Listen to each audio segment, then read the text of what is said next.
Thank you very مرحبا much, بك. Mrs. Moderator. It's my pleasure to be with you. Thank you for inviting me. Thanks to colleagues in IOM Tunisia for organizing this, and of course to the donor supporting this important initiative. So I've been tasked with a very important question on how to link what we are doing at the global level with the question of the protection of migrant workers, and then at the same time trying to see also how it relates to the context of Tunisia. So that's a huge task for me, but it's really a pleasure for me to try to navigate on this question. So I have a PowerPoint. I wonder whether you are seeing this, but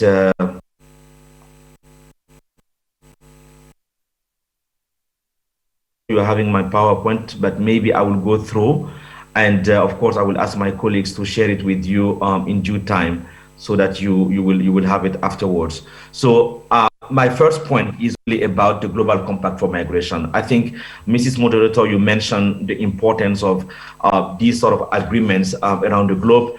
Then for the first time ever, we are having an international cooperation framework that deals with migration per se.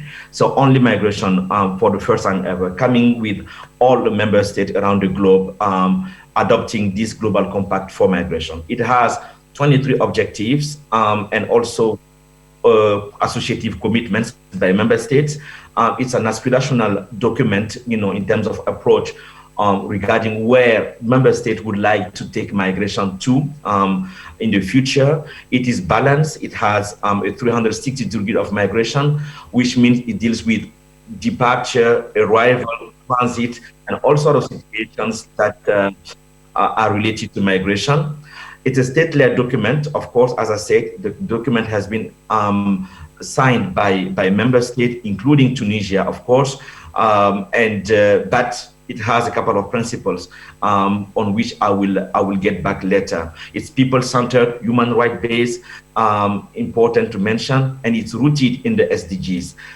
So it's really consistent with the target 10.7 of the Sustainable Development Goals. We're calling it a compact because it's not a convention, actually. So the document is not a legally binding agreement between member states, but it's again a first ever kind of partnership document that brings together all member states. We have a vision in this document. I will just mention a couple of them for the sake of time, but again, the PowerPoint will be shared with you in due time. One of the principles on which I would like to insist is the vision of the compact. One of the vision of the compact is that the compact is here to unite member states rather than divide member states. You remember, I mean, migration is a very sensitive topic, but here is that the GCM recognized that migration has been part of the human history throughout time, and it is a source of prosperity, innovation, and sustainable development. So this vision is anchored in the compact. Another one is that there is a comprehensive approach on which there is a shared responsibility principle here in the compact, that we need a comprehensive approach to optimize the benefits of migration and minimize its risk for individuals, including migrant workers, and of course, member states. The common purpose, the unity of purpose as a vision related to the fact that the commitment to address the challenges and opportunities of migration in all its dimensions. You remember I talked about the 360-degree approach, and that migration should never be an act of desperation.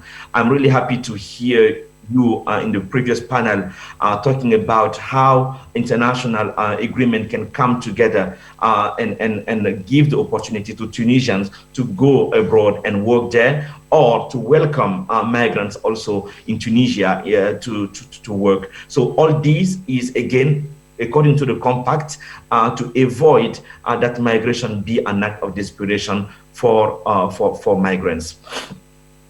We have guiding principles in the document, 10 of them.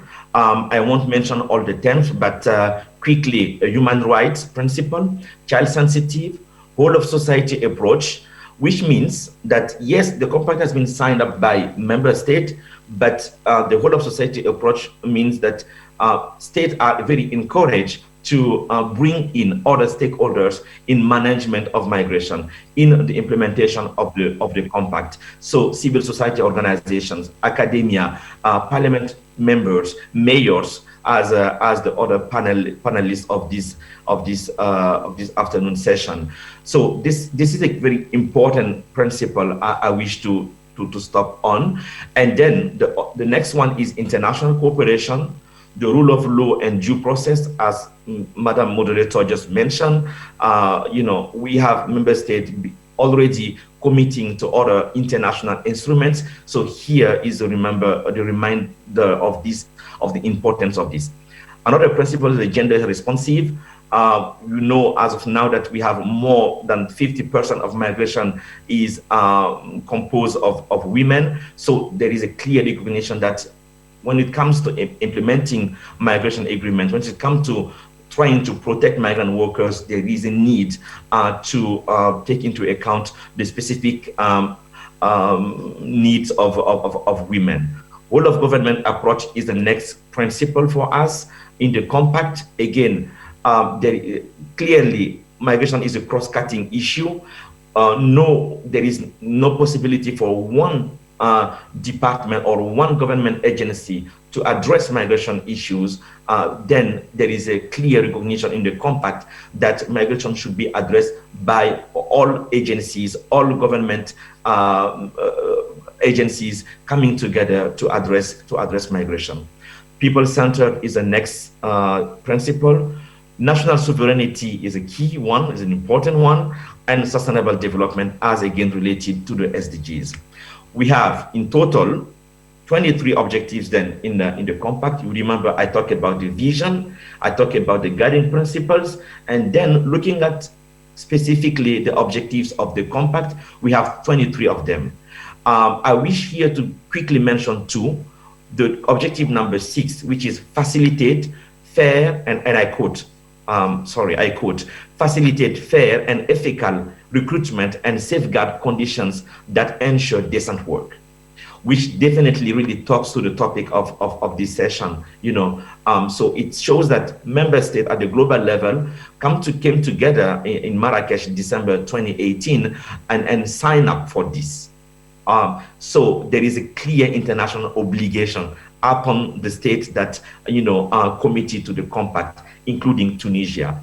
Objective 15 is a key one as well. Provide access to basic services for migrants, which means that for Tunisian migrant workers, for example, being in Spain or being in any other country in the world, there is a commitment by this state to make sure that these migrants have access to basic services. Moving along, I would like to quickly mention that to help member states implement the compact, to help member states, for example, ensure that the objective 6 on facilitating fair and ethical recruitment and safeguard conditions that ensure decent work for migrants come true. Regarding also the fact that the compact is a non-binding document, then it has been created what we call the United Nations Network on Migration. So this network on migration really is to bring together the UN agencies that deal with migration to better support member states in the implementation of the Global Compact on Migration. It's about ensuring effective, timely, coordinated UN system-wide support to member states in this regard. It has, as of now, a total of 39 UN agencies who wish to be part of it. And it has an executive committee comprising of 8 UN agencies.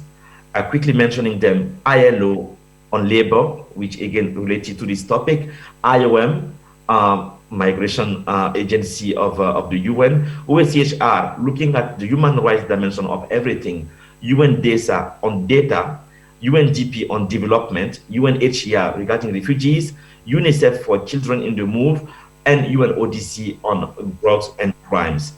IOM is the coordinator of the network and also welcome the secretariat of the network. and I am working within the secretariat of this network. So protecting migrant workers from our perspective is really about putting in place a work plan. And within this work plan, there is a clear provision on protecting migrant workers. We are every time discussing this work plan, and as of today, definitely migrant workers is a key topic for us. We exist also country and regional level to again enhance coordination between the UN system. And more we speak with one voice. And I will quickly give you an example here. When the pandemic of the COVID-19 started, we issued a statement to remember member states to not do discrimination when it comes to dealing with the COVID-19, that all migrants should have access to services. So clearly, migrant workers here are targeted. We had a session with the civil society organizations around the globe, which came together to give us information on the ground on what is exactly going on in the field. I think now my PowerPoint is online. That's wonderful.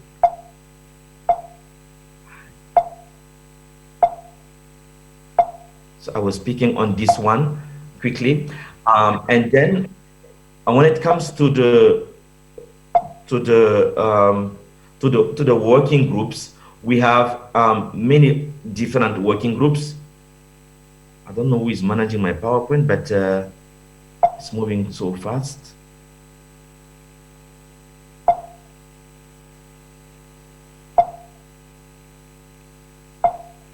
No.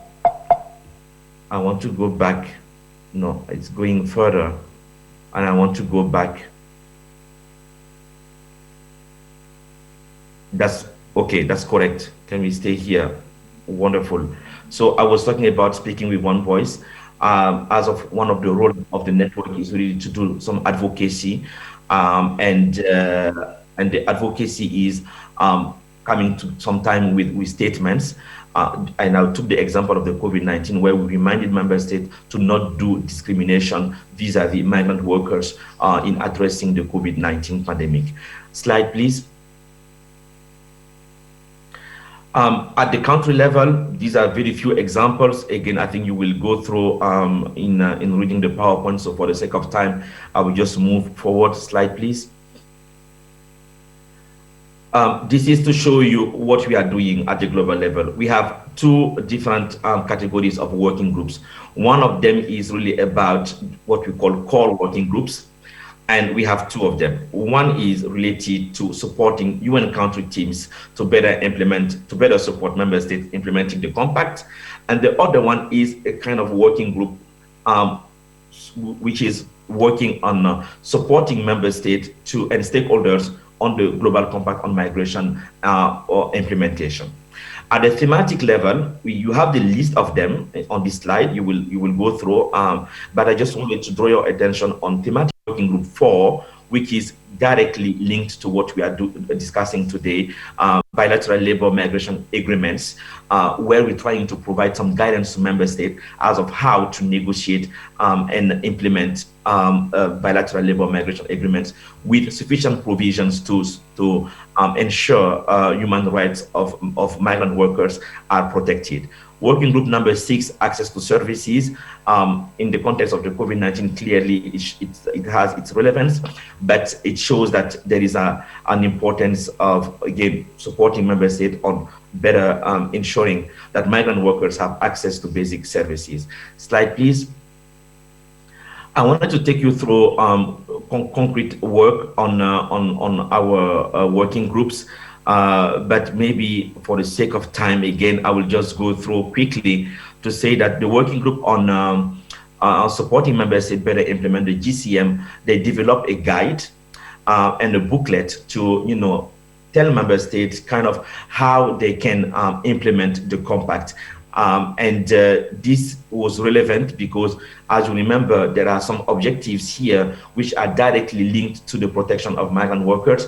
And I mentioned the objective 6 earlier. So, slide, please.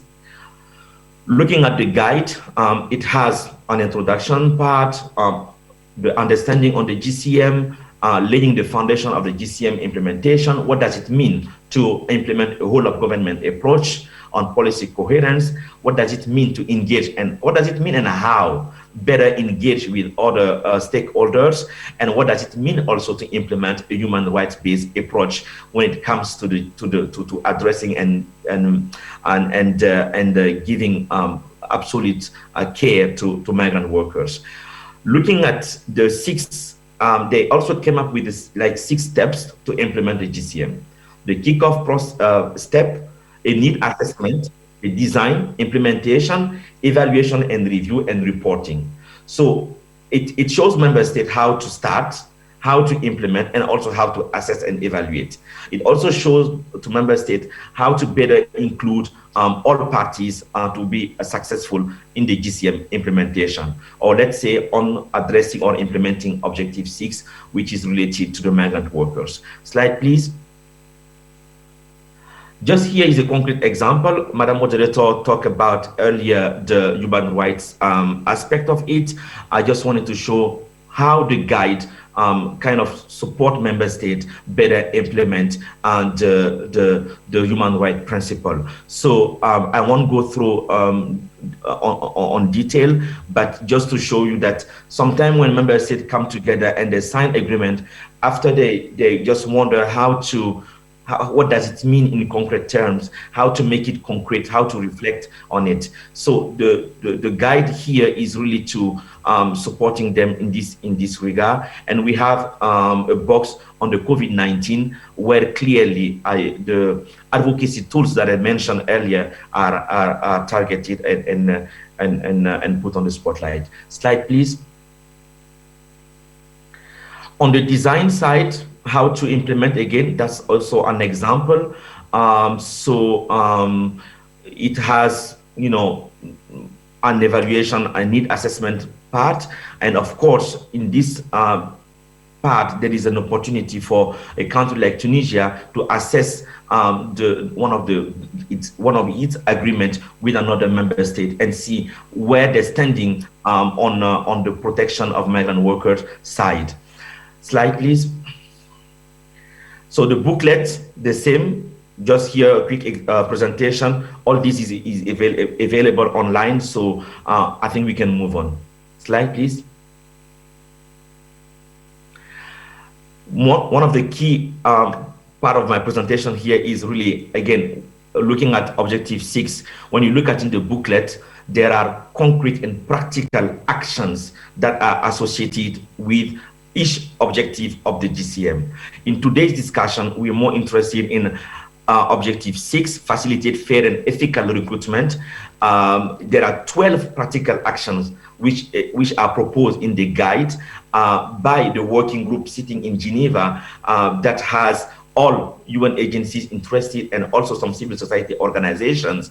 And definitely it gives to state concrete example, practical actions to follow if they really want to be successful in facilitating fair and ethical recruitment for migrants. Quickly, there is one which says enact and implement national laws that sanction human and labor rights violations. That's a concrete example. It gives another one could be improve regulations on public and private recruitment agencies in order to align them with international guidelines and best practices. Potential responses regarding this is also are also mentioned. The IRIS, I think you talked about it earlier, is kind of part of it. And there are many examples of agreements in this guide that shows to member states how to be successful. And again, there is a need to have policy coherence at the government level, but in the UN also there is a need to have coherence. Then the relevant sustainable development goals are kind of mentioned here to make the link between the GCM and the SDGs. Let me quickly mention SDG number 8, which talks about decent work and economic growth. Slide, please. So the other working group. So now I just finished talking about the core working group on supporting member states better implement the GCM. There is a thematic one, but I think on this one I will not go through because I heard my colleague Vasily talk about already bilateral labor migration agreements. So here just to give some definitions so that you see the scope of this. That BLMA bilateral labor migration agreement refers to the following phases, being preparation, negotiation, including signature and ratification, implementation, monitoring, and evaluation of the bilateral labor migration agreement, which means that for Tunisia, if they want to sign an agreement with a country, being a European one or being from the sub-Saharan African part, then they could refer to this guide and see what are the step, what are the advice that they can get out of it to be successful in this regard. Slide, please. So, as I just mentioned some of them, like in this guide, members like Tunisia will see that a bilateral labor migration agreement should safeguard migrant workers against abuse, abusive and fraudulent recruitment practices. So it means that with this principle, when talking to Canada, when talking to friends, they can say, hey, we sign up an agreement, which is the GCM, and looking at this guidance, it shows that you should or we should make sure that our workers are protected against abusive and fraudulent recruitment practices. So I will just mention this example and we can move on the next slide, please.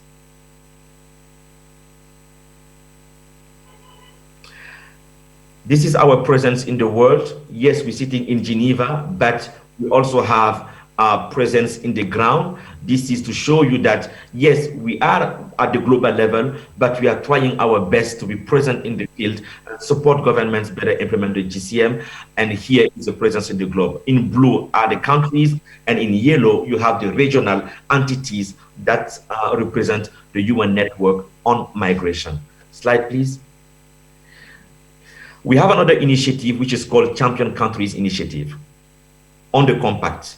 We want to give the opportunity to the best member state implementing the compact successfully to lead the other member state by example. So we launch this initiative by which member states come voluntarily and they say, we want to be a champion, and we will be putting them on the spotlight vis-a-vis implementation of certain objectives, which means in concretely speaking, if Tunisia is a champion on BLMAs, on protection of migrant workers, they can become a champion country at the global level, and then we will be showcasing all the good practices that Tunisia is implementing vis-a-vis this question. So here, I guess, also put an example of a letter of Canada saying we want to become a champion country. So I think clearly in your bilateral relationship in the bilateral relationship between Tunisia and Canada, they can mention this as a way to move the negotiation when it comes to protection of